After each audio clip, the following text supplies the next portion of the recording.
Olá meninos, tudo bem? Então nós vamos dar início aí à nossa aula de ciências e nós vamos continuar a nossa explicação, conteúdo sobre a relação dos seres vivos, né? Essa relação que ocorre entre os seres vivos e os fatores também não vivos. Na nossa última aula nós conhecemos então um pouco sobre a protocooperação e o comercialismo.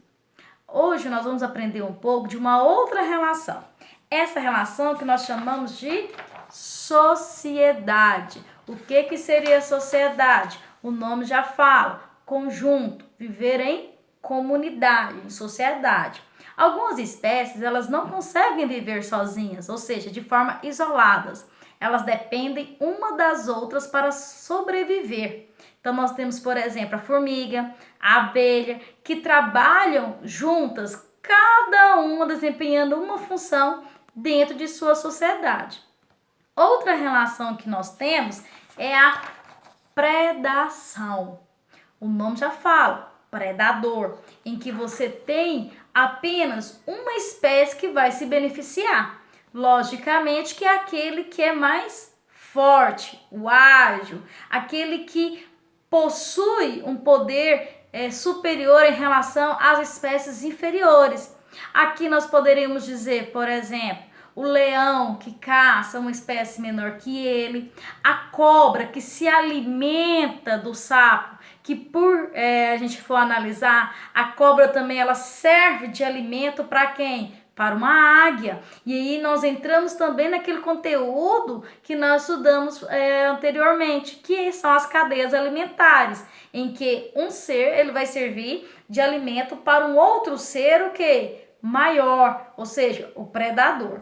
Outra forma de relação que nós temos é a competição. O nome já fala, competir, disputar, aonde você vai ter os seres que vão competir, disputar por algo, ou seja por um alimento, seja pelo local, pelo seu habitat, para ver quem manda naquele local.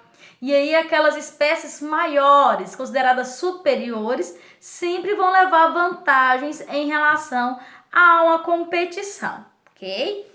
E por último, a nossa relação que nós temos é o parasitismo. O que é o parasitismo? O nome já fala, parasita, em que eu vou ter uma espécie que vai ser chamada, vai ter a denominação de parasita, e eu vou ter um outro que vai abrigar essa espécie, que é o chamado hospedeiro.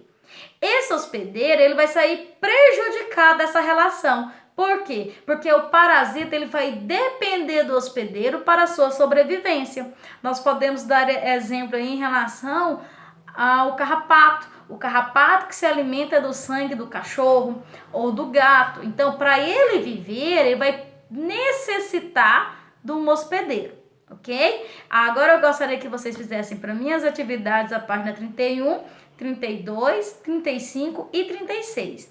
E aí na próxima aula, nós vamos então fazer a correção dessas atividades, tá bom? Um grande abraço, até a próxima!